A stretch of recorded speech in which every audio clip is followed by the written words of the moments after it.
This is BreakPoint This Week, a weekly briefing on faith, culture, worldview, and mission with John Stonestreet, president of the Colson Center for Christian Worldview.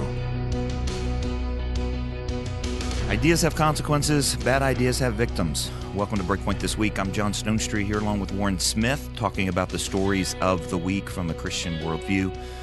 Each and every week. And Warren, great to be back with you again, although, unfortunately, we had two shootings to talk about.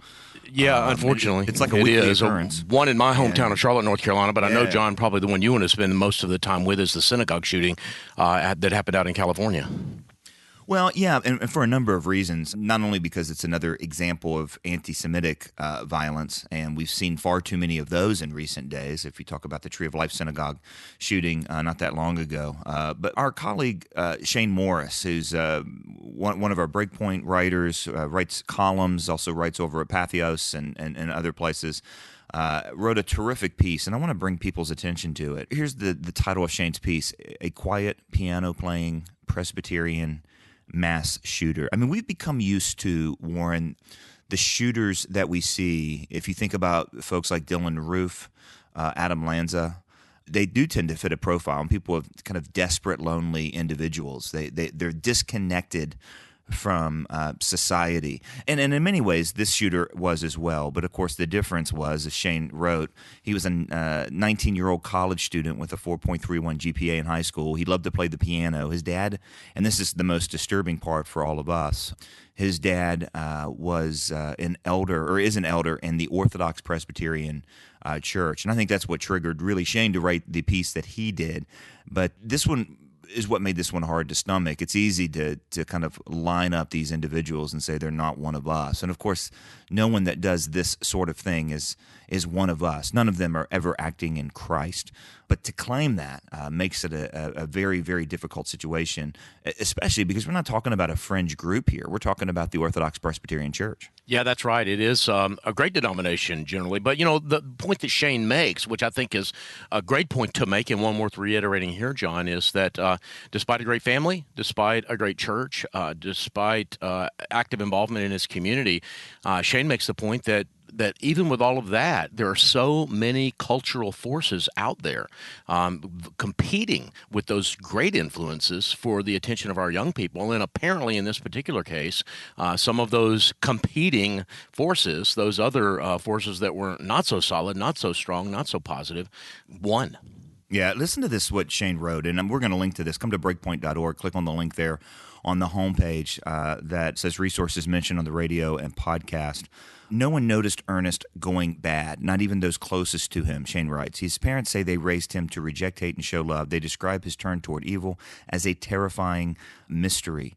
Everyone's surprised and shocked. And of course, most people say that. I mean, actually not always. I mean, we had many cases of mass shooters over the last decade or so where the classmates were like, yeah, this guy, espoused racist views, or this guy actually, we all kind of wondered and that sort of thing. But not this guy. I mean, this guy's, in a church. And the reach of the darker parts of the web, the necessity of rejecting, verbally and out front in front of our kids, bad ideology. And I'm talking about anti-Christian ideology in whatever form that it is. If you're not willing to have these conversations with your kids, the culture is, and a lot of times through some of these channels, that we saw in this case. Yeah, and I think social media and the internet, I mean, we can't just blame those forces and say, well, they're too powerful, they're overwhelming, what's a mother to do kind of a thing. We do have to take responsibility as parents to raise our children in the nurture and admonition of the Lord, no matter what culture we live in. Yeah, the other thing that I thought, and I've just been kind of brought back to Alexander Solzhenitsyn for the last 4 years, really. And it was really leading up to the election, after the election. We talked about Solzhenitsyn's terrific Harvard speech, which I think just had the 40th anniversary just a year or so ago. But there's also a line in the Gulag Archipelago in which he says, if only there were evil people somewhere insidiously committing evil deeds, and it was only necessary for us to separate them from the rest of us and then destroy them. I think that's the other thing that this story reminds us of. is that we now have too many stories of how folks can be radicalized from within normal families, even from within church communities, in the West. And if we think somehow the problem is them and the problem is out there, we're missing a biblical understanding of the fall. I mean, I'm convinced, Warren, that if Christians are going to understand this cultural moment, we got to have a solid grounding in a doctrine of creation, which includes the image of God, and a doctrine of the fall. Before we get to the salvation and the redemption stuff, we need to know who we are. We need to know what's wrong with us.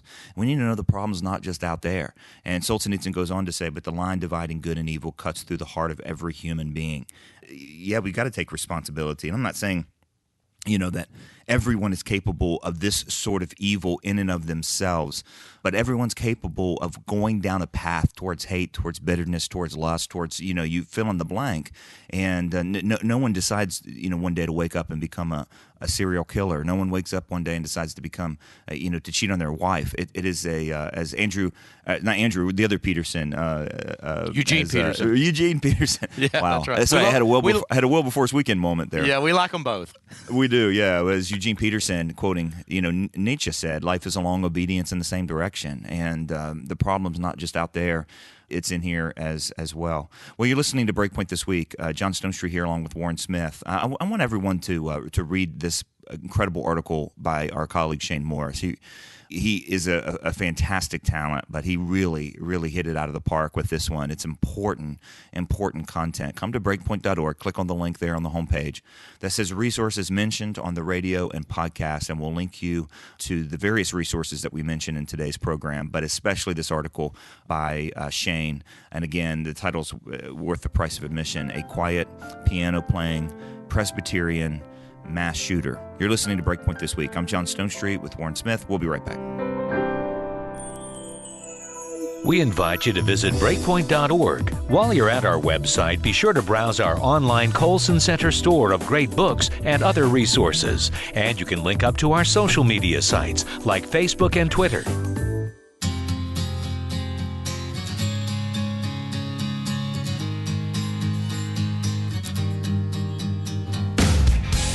Welcome back to BreakPoint This Week. I'm Warren Smith with John Stonestreet. And, John, another big story that happened in the last week or so was a decision by Bethany Christian Services to start placing children. They're probably the nation's largest Christian adoption services, and they work in foster care and just all kinds of arenas in states all across the country.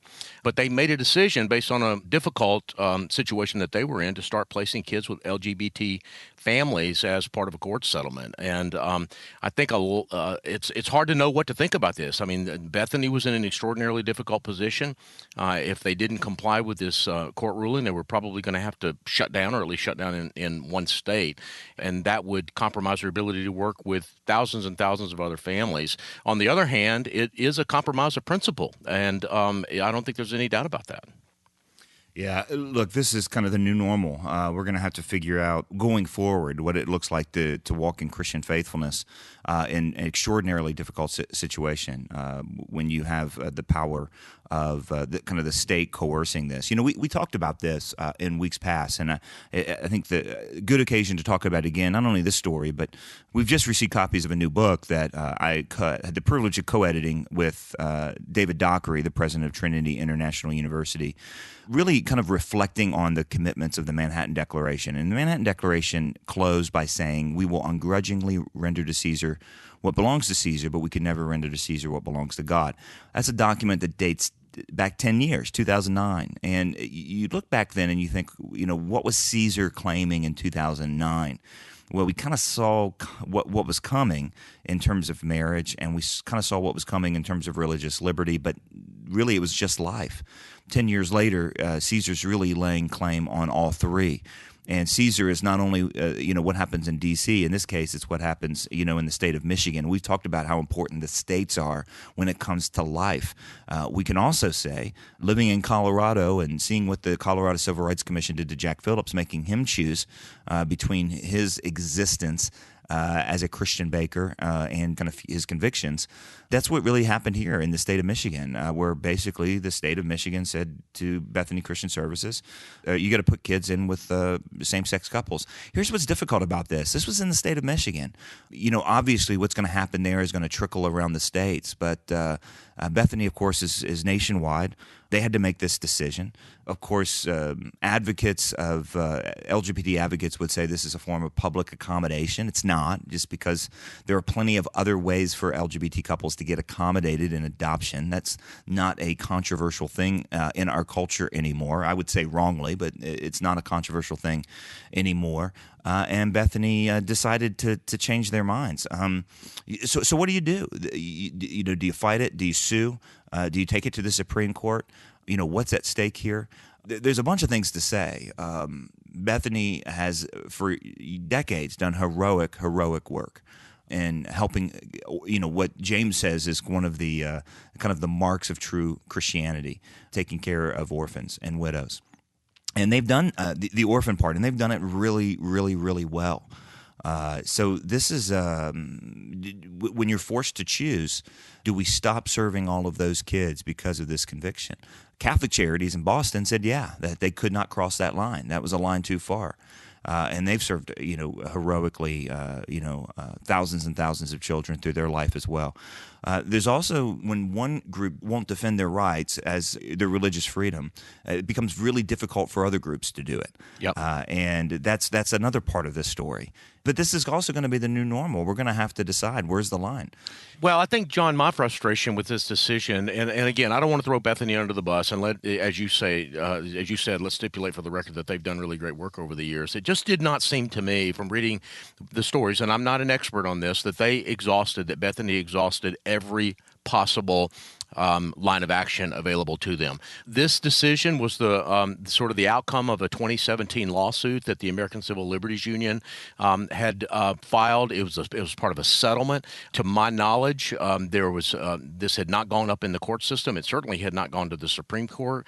I just struggle with understanding why Bethany would make this choice in what appears to be a very early stage in the process, rather than fighting this the whole way. Because, John, you and I know that there are great organizations like Alliance Defending Freedom, which we've at the Colson Center we've worked with for years, that would be glad to take a case like this. Yeah, we think so, and I want to just be clear.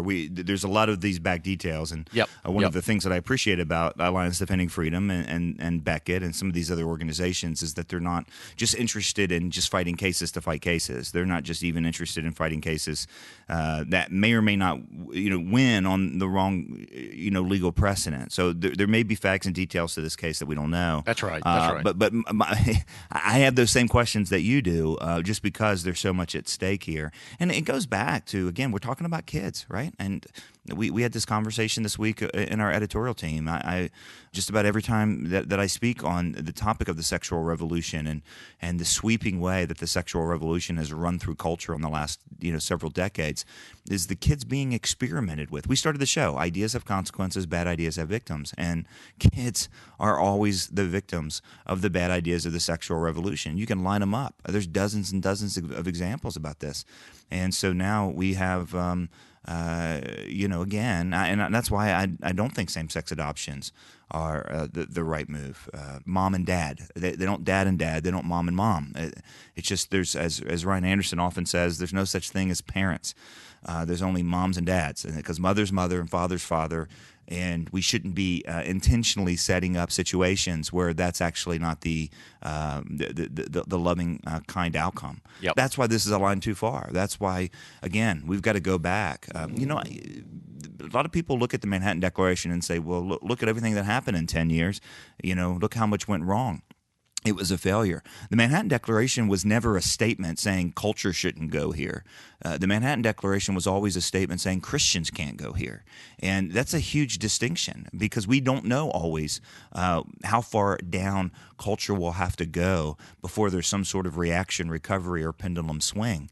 So Christians have to decide where they stand based on the story of Scripture, not the moment of culture. And so this is a hard one. This is a really, really hard one. And there's going to be ramifications beyond Bethany to a whole lot of other organizations. So it's a painful one because, again, of the terrific work they've done for so long. Come to breakpoint.org, click on the link there on the homepage that says resources mentioned on the radio and podcast, and we'll link you to that story as well. I want to talk about something that came out on Thursday. Back in 2017, President Trump issued an executive order, and at the time, I was pretty critical of it. I admit it was an executive order on religious liberty. It seemed to be what many people call kind of vacuous, but there were promises that there were more things coming. Well, on Thursday, another thing came, and it was, I think, a pretty significant move by the department, particularly the Department of Health and Human Services, finalized their policy protecting individual and healthcare entities from discrimination on the basis of their exercising their conscience in HHS-funded programs. Now, HHS was one of the big levers under the Obama administration for removing religious liberty, for what counts as a religious organization being shrunk to the point of small churches and no one involved in outreach. We all remember the famous HHS mandate. That's kind of when I really got on the religious liberty bandwagon at that point. And it tells you a lot of things. Elections have consequences because elections come with departments. They don't just come with one individual. There's entire departments that come along with it. It also tells you how important worldview is. I mean, you look at the worldview of Kathleen Sebelius, who was the director of HHS under President Obama, and the worldview of Roger Severino, who's now the director of Health and Human Services, and you see completely different understandings of how Americans should be able to operate to best fulfill the mission of HHS. Dramatic difference, and so it's pretty important. Yeah, it is important, and I think it does show one other thing as well, and that is the idea, at least in government, that personnel is policy. Because as you said, John, President Trump issued the executive order in May of 2017. That's a full 2 years ago now, and it's taken 2 years for these policies to be put in place. And the reason for that, one of the reasons for that is, number one, these are complicated policies. It does take time just generally, but also you got to make sure you have the right staff down in the organization that are going to carry out your, sort of your top line, your executive edict from the White House. And it's taken the president a while to get his administration staffed all the way down the line. And now here we are with these new regulations, which I agree with you, they're great. The May 2017 executive order was something of an empty suit, but this round of regulations really sort of fills out that suit, and it's all good. But now we're within 18 months of another presidential election, and they could all be undone. And after having been in effect only 18 to 20 months, if the election goes one way versus another way. So I guess part of the one of the final lessons here, in addition to all the things you said and what I said about personnel being policy, is that we've got to be ever vigilant, that the battle never ends. No, it doesn't. And, that's one of the things about where we're at. I mean, people need to understand, too, that personnel's policy and also executive orders kind of create and add layers to what is a deeply woven kind of administrative state. And what we were told, and I was told this after kind of being somewhat critical of the executive order being an empty suit, is that under the last administration there was so many there's so much administrative red tape that getting through it all and unwinding it all was just going to take a lot of time. Yep. Otherwise there would be some unintended consequences. And my guess is that that's the new normal, is that not only are we going to operate, and this is something that needs to be debated in terms of, is this the way we want to govern? Is this the way we want to be governed? Is just by executive order, which is becoming increasingly normal. You got the legislative branch, which is supposed to give legislation, and really the rules that are coming for our society are coming from the courts and coming from the president. And that's something in and of itself. But I think, too, the executive orders are coming with their own rounds of red tape so that they're hard to unwind. And so at least it takes this long into the next administration to do it. But this is it's interesting. By the way, Warren, I was on Thursday night with one of my favorite groups, the Christian Medical and Dental Society. and led by David Stevens, who has been there for 25 years, stepping down this year, will be transitioning later on this year. One of the great guys, truly great leaders that I know, has just done remarkable work with that organization, and I know that they were pleased because the main thing this does is it protects doctors and nurses and dentists and physical therapists and so on with conscience and convictions about certain issues, that they can actually practice medicine and help people out of their deeply held convictions. So they were pretty pleased with this one. Well, you're listening to BreakPoint This Week. I'm John Stonestreet here with Warren Smith. Stay with us. You can learn more about BreakPoint and the Colson Center for Christian Worldview when you visit breakpoint.org. That's breakpoint.org. We're back on BreakPoint This Week. Warren, I got one more story here I want to talk about, and I'm going to punt this one really to you, because we've had this conversation numerous times. One of the clickbait things that attracts us on social media is best places to visit, most sinful cities, things like that. And you have opinion about these kind of best places to live sorts of surveys that we see pop up in various forms. And Wallet Hub just attempted to rate the most sinful cities, which is interesting. I don't know if they were holding up most sinful cities as that's why you want to visit, or you don't want to visit. Right. Freddie Mercury, this is a Freddie Mercury or a Billy Graham sort of approach. But anyway, Yep. You've got strong feelings about these kind of city surveys. Well, I do. I mean, first of all, let me just say that I'm a sucker for them. I mean, anytime I see a survey, the 100 best colleges in the country, or the best cities to live or best cities to retire, I mean, I'm usually one of the first ones to click on them. Partly because of that, I have observed that there is a worldview behind the survey, that this is not an objective look at these towns. So, for example, you look at a survey about best workplaces. The best places to work if you're a millennial might be, a typical example of a kind of a survey, and they would get a high rating because they have LGBTQ interest groups within the employees, or they have an LGBTQ Facebook page for the employees of that particular organization, and so they would get a higher rating as being a place for millennials to work, as opposed to an organization that might not have that particular feature. And clearly, there is a worldview component to deciding that this aspect of work is good and this aspect of work is not good. And the Sinful Cities study, I think, fits into that category. I will say that this one is better than most. It actually took the classic 7 deadly sins of gluttony and lust and greed and so on, and tried to rank various cities. And there are a lot of flaws in the study, but there are also some pretty interesting aspects to the study as well. Los Angeles, New York, Houston, St. Louis were near the top of the survey, Las Vegas being number 1. No way. Yes, no way. You're that's kidding. right, Sin City. South Barrington, Vermont was ranked 182nd, or the very last, the lowest ranking on the most sinful city list. Now, I don't even know where South Burlington, Vermont is, to be perfectly honest, John. I don't mean to offend the good people of South Burlington, Vermont, but it's clearly a small city, and I think that's one of the themes of this survey, is that the big cities tended to do worse and the small cities tended to do better. They also, rated things like violent crime, for example, and a lot of violent crime is often a feature of a large city, though unfortunately, as we're discovering, violent crime can take place in smaller cities as well. I guess my larger point, my concluding point would be these surveys are fun, they're interesting, they can sometimes tell us things about ourselves, and that's why I'm, like I say, a sucker for them, but we need to be really, really careful about how we consume not only this particular species of journalism, but all other forms of journalism as well. All that said, I was in Las Vegas a couple weeks ago to speak at a pregnancy care center banquet. A terrific group there in Las Vegas. Met a bunch of believers. It was in a huge banquet. I think it was almost 1,000 people that showed up. It was actually at a casino, believe it or not. I've not spoken at a casino. The conference space was nice, but it was at the Rio Grande, which apparently was a casino at the top of their game in 1981, and it has not aged well.